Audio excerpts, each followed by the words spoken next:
So I apologize that part of what I'm saying here tonight I'm going to read from this computer, but I came here with a terrible flu, and so I don't want to forget anything that I was prepared to talk about here tonight. First of all, thank you to the Club of Amsterdam to invite me to this. The topics of the Club of Amsterdam are always exciting. And this one, although I had terrible time constraints, were too exciting to miss it. I had to come for this one. This is obviously a very interesting subject. And I would like to make some initial remarks before I actually get started here. Most of my presentation will be introduction. And then only a very small part in the end will actually be about the future of democracy in Europe. And the reason is that I need to prepare you first for what I have to say. And this takes several steps. I think before we can even talk about the future of democracy in Europe, we should talk about the future of Europe itself and establish a frame of reference what this Europe might be, and then look at whether it even is something that democracy can happen, or if so, what form and what kind.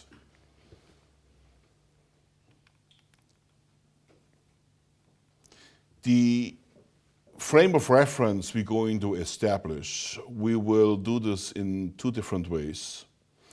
We will look at the social composite expectations of its inhabitants. And two, we will look at some empirical facts that we can reduce from hard scientific data.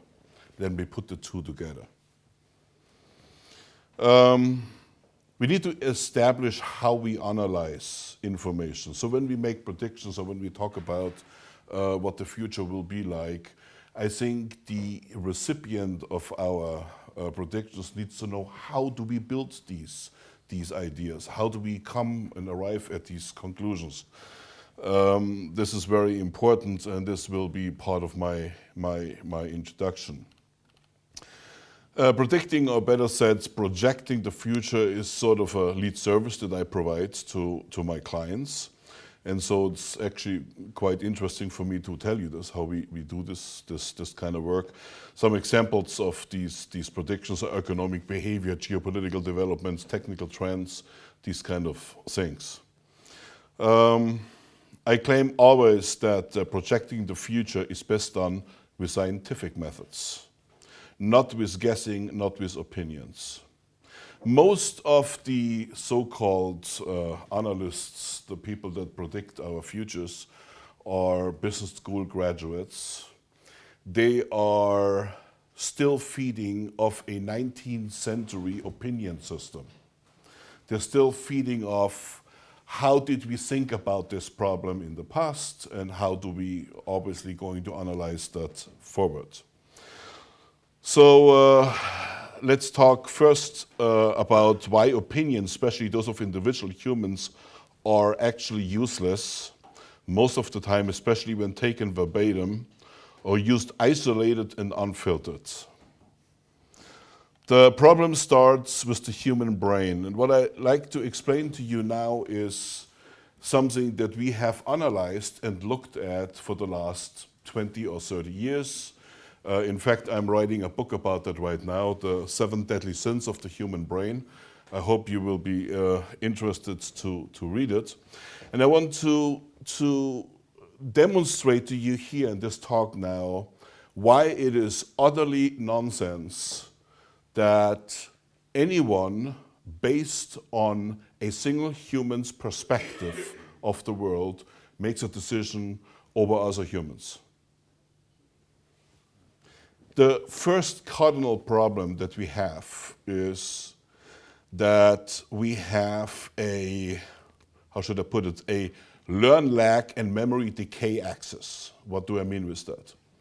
We all got up today. Today is what, the 23rd of June, 2011. No? So we got up, we read the newspaper, we watched CNN, we had a couple of phone calls with our friends.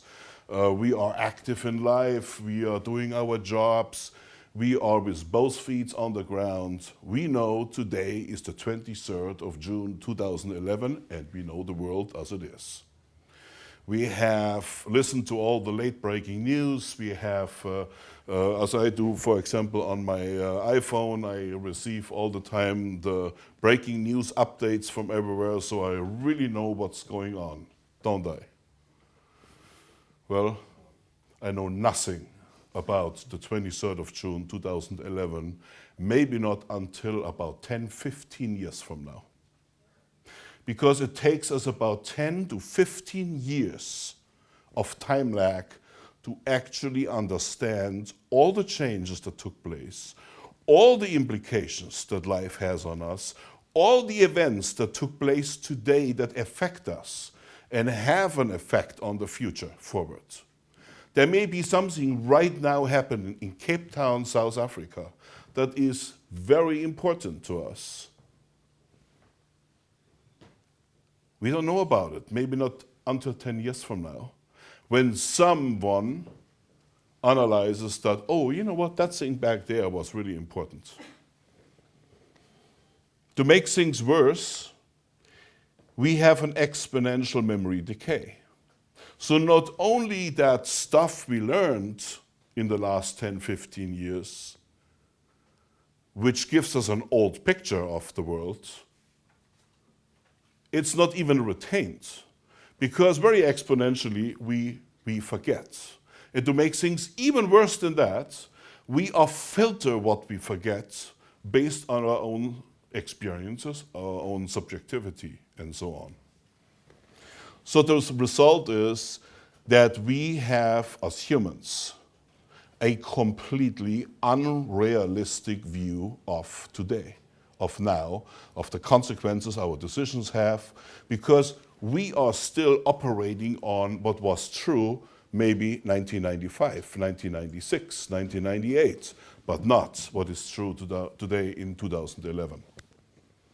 This is of course not true for everything, but it's true for most.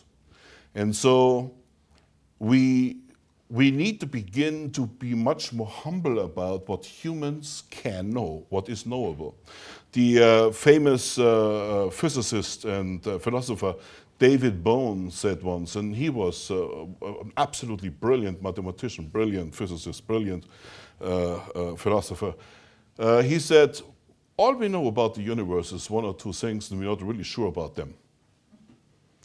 And so this was a very humble man, and yet we have politicians that we treat like kings or druids or some magic people, and we entrust into them, they're just humans like you and I, and we entrust into them to make these very important decisions about us.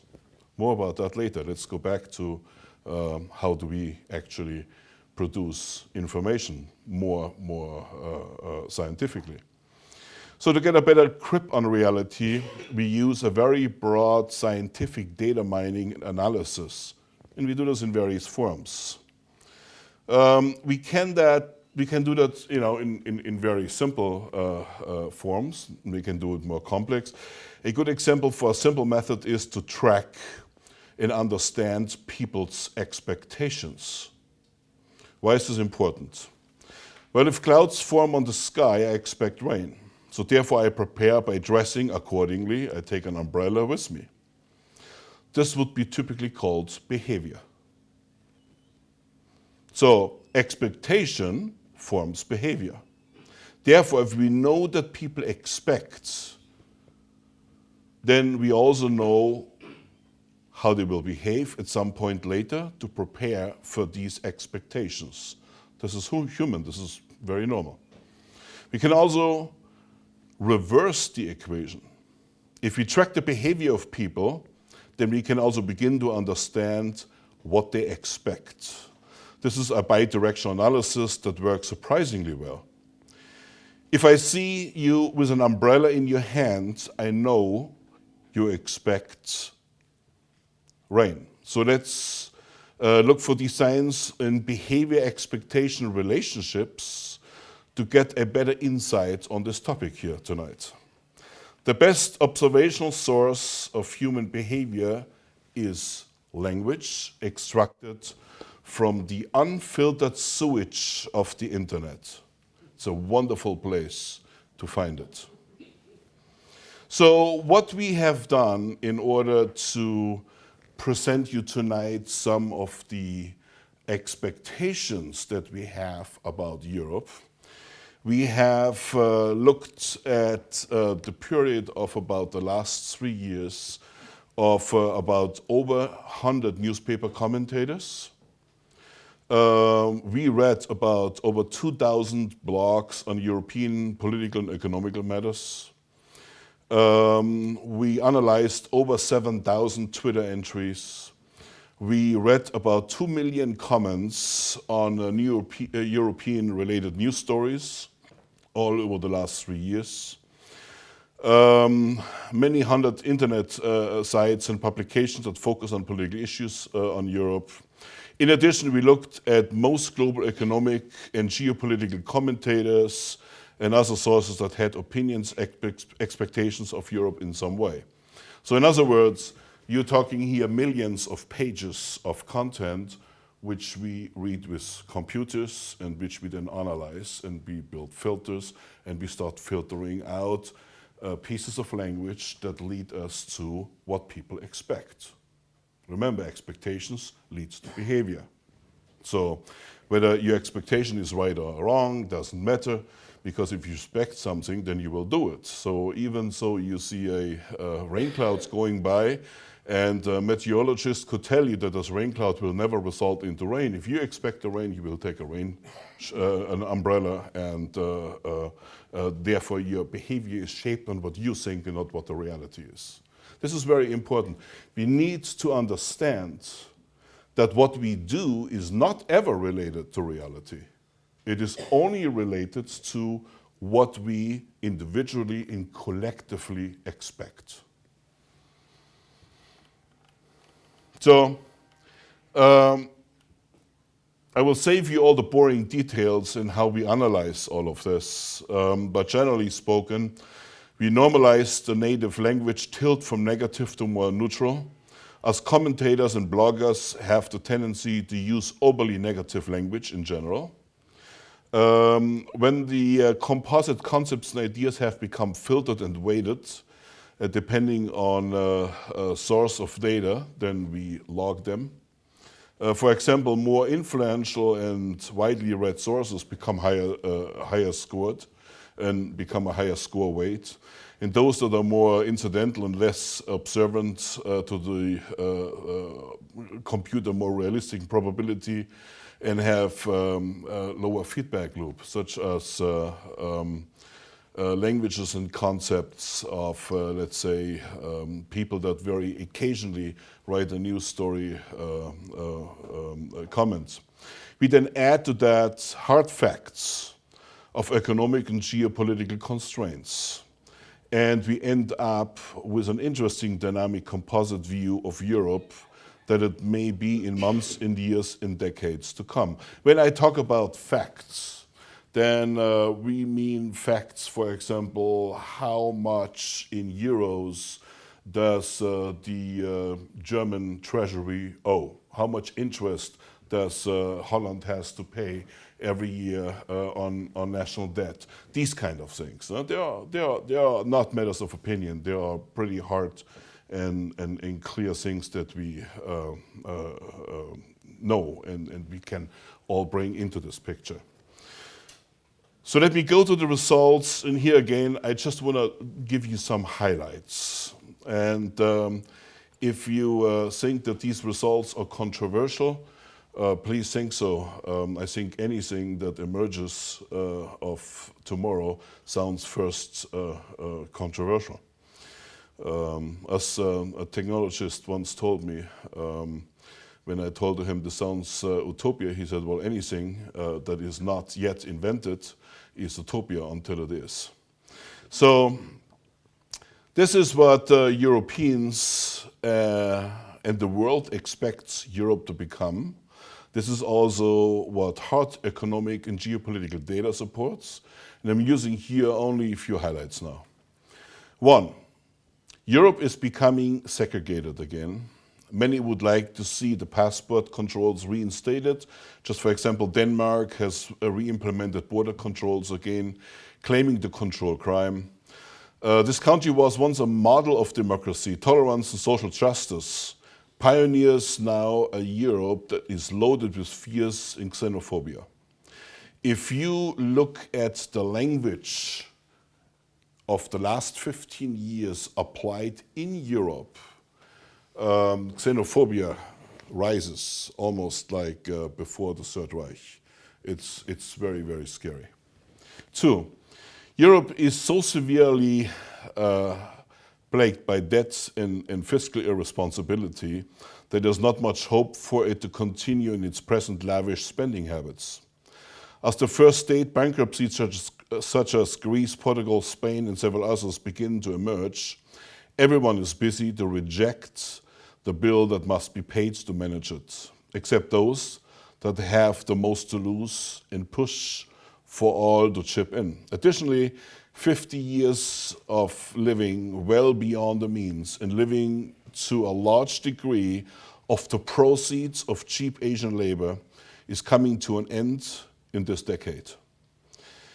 The pressure from the US to buy the easy money forever policies of fractional reserve banking practices and the integration of $1.6 quadrillion of the derivative bubble has maneuvered Europe economically into a space where it can no longer escape.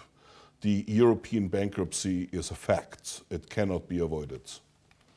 Three, population of Europe is aging well into a danger zone. Germany today, average age is 46. By the way, compare that with Turkey, which is in the low 20s, Saudi Arabia 19, Malaysia 22, Indonesia 21, and so on. And it will be within a decade 55. The other countries within Europe look equally bleak. This has several consequences. First, we run out of people that work, pay off and the rising debt, and pay enough taxes to maintain a minimum on infrastructure and social spending. Secondly, we have a rising segment of population that sells assets and withdraws from risk, and a declining base that invests and acquires assets. See, one thing is here very important. We need to take a society and split it up in age groups and behavior groups. What's the typical behavior for a 20, 30-year-old? What's the typical behavior for a 40, 50-year-old? What's the typical behavior for a 50, 60, 70-year-old? Well, when you're young, you're a risk taker, you buy stuff, you are really good for the economy. But when you get old, you don't want risk. You sell your assets so that you can retire, and you are no longer affected. In fact, you cost money. You're not producing anything. You are not this turning wheel of economy. So that's very dangerous. Third, we're missing in accelerating numbers the innovators and risk takers that are absolutely necessary to maintain the thrive and innovation in a society. The risk takers and innovators coming normally from age groups of 18 to 28 years of age, a segment quickly declining in Europe. Now, all the Feynmans, Einsteins, all these great people of this world, when did they have their great ideas? Not in your age, not in your age. When they were young, when they were in their early 20s. Every major mathematical thesis that is of any significance, these mathematicians were young people. Why? It's very simple. When you're very young, you're stupid. You might be very educated, but you don't know what the walls are. So you keep on running into the walls because you think there is something behind. There's something further down. They don't believe the old guys that say, hey, wait a minute, you can't go there. There is nothing further. We tried that. We got bloody heads, when we were young. They don't believe that. They keep on going. And once in a while, somebody slips through. Once in a while, someone goes beyond the limit. And that one moves us forward, invents something, has a new idea, begins to move society beyond the borders that we believed to be. When you run out of these young people, you run out of the people that are willing to get bloody foreheads. You stagnate. You're finished. 4. Europe is fiercely divided over subjects such as energy production, government subventions, other strategies, NATO, security, military goals, social justice, and just about any other hot topic that we can think of. You wonder if they agree on anything, except to meet in Brussels and disagree. There is absolutely not one common theme in all of Europe about anything. I actually challenge you to present one to me tonight. I can think of one. Maybe you do. 5. Europe expanded in the last 10 years like never before in history. Sort of the last hooray, sort of showing that what Europe could have been, but without ever considering internal consequences. It was too much too fast. The psychological, ecological balance, if there ever was one in Europe, has been upset to the point where we see Eastern European agendas versus Western European agendas, rich versus poor, leaders of ideologies versus leaders of pragmatism. In all, this redefinition of Europe has lost internal fuel to move to a common agenda, and it seems nobody cares.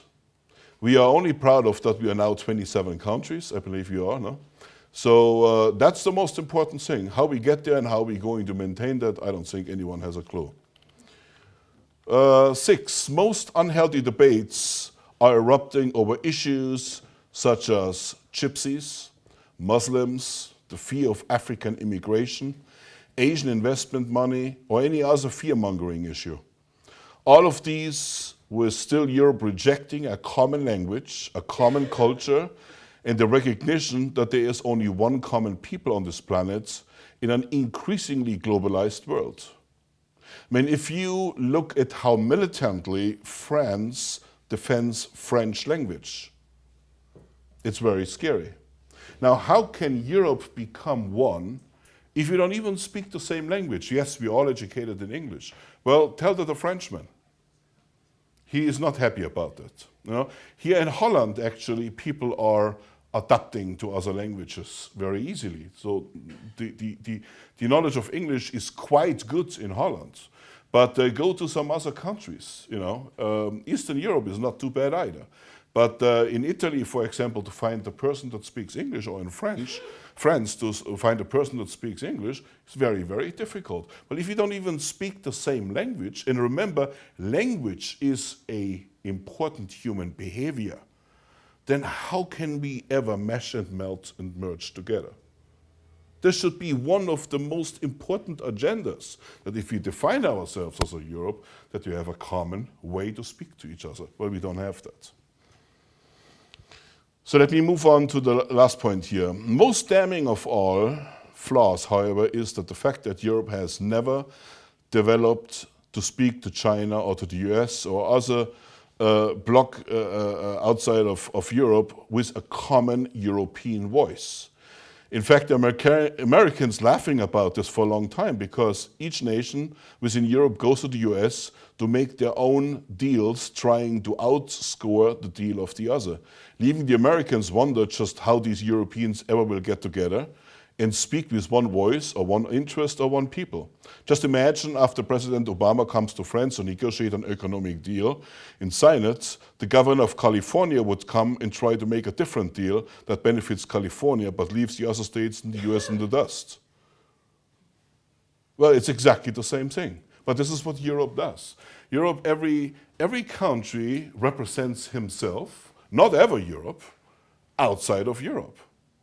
So how can, even from the outside, anyone ever think that Europe is one common space? It's impossible. So in summary, we can say this. Unless a miracle is happening, Europe is economically doomed, soon socially paranoid and divided similarly as the years leading up to World War I. It has all the signs to become a third world region, possibly even helped by so-called by the third world, because Europe will have to change its immigration policies if it wants to maintain enough population to keep at least at some point of economy going. So these are the frames of reference under which we should look into the future of democracy in Europe. This is the Europe that we are living in, the Europe we are expecting. And by the way, the Europe that most of you actually recognize to live in. Because when you read all the commentary in all of these things, this is what these people say. This is not what I invent. This is actually what is coming back from our analysis. So, we discussed Europe, so let's talk about the concept of democracy. Okay. Give me 5. Can I have 5? Good, I can have 5, thank you.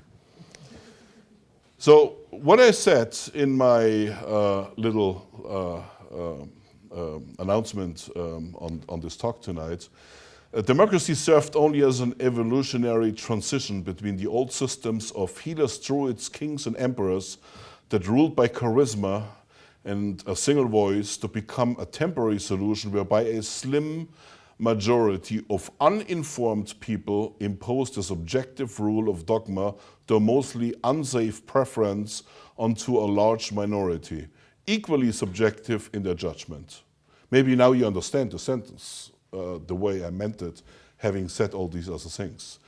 The future cannot be democracy if this planet should survive, but a form of scientific evidence-based governing method focused by very large consensus on what really matters in the peaceful survival of mankind. So Plato was right all along. What Plato said was democracy is doomed. Democracy is not going to work. What he was talking about, philosophers should run society. You know? These were these smart people. He didn't know the word scientist. These were the smart people that were trained from young age on to run and rule societies and be the thinkers and understand the causes and effects and so on and so forth. Of course, you know, Plato knew nothing about computers, and he knew nothing about parallel programming and about huge data mining and all these kind of things. So had he known about it, I think he would be here on the same page with me and suggest the following. What we need is, we need scientific evidence in how we actually make decisions, whether it's about ecology, about economy, or about anything. We need evidence-based systems. We cannot afford that someone that has some opinion about something is actually installing that on us, and we have to actually live with the consequences. No? So what we should do is, we actually should set out the goals of what we want. And this is very easy, and do it in very large consensus models. We could, for example, start with, what can we all agree on in this room? Do we want to live? Anyone here that doesn't want to live? Okay, so life. Life is a good thing, okay? We say we have a consensus on that. How about clean water? Do you like clean water? Yes, great. Do you like clean foods? Do you like being safe? Do you like no wars? These kind of things, you know? Things we can really agree on, and then let technology take us there. Let's take mathematics take us there. Let's have physics take us there. Let's have computers take us there. We set the priorities, we set what we want, but let's not have humans take us there, because that is absolutely impossible. And I believe, and I really appreciated your talk, and I liked your talk. And I think one of the things we all can feel is we can feel a very big change is coming, a revolution is coming. And again, revolutions don't have to be violent. You know, they don't have to be pitchforks and we go into the government building and start taking the people out. Revolutions come by non-compliance. And I believe that we are very soon have to look at much more empirical systems, much more scientific systems to be governed than having a person that has very little chance of making good decisions rule us. Thank you very much.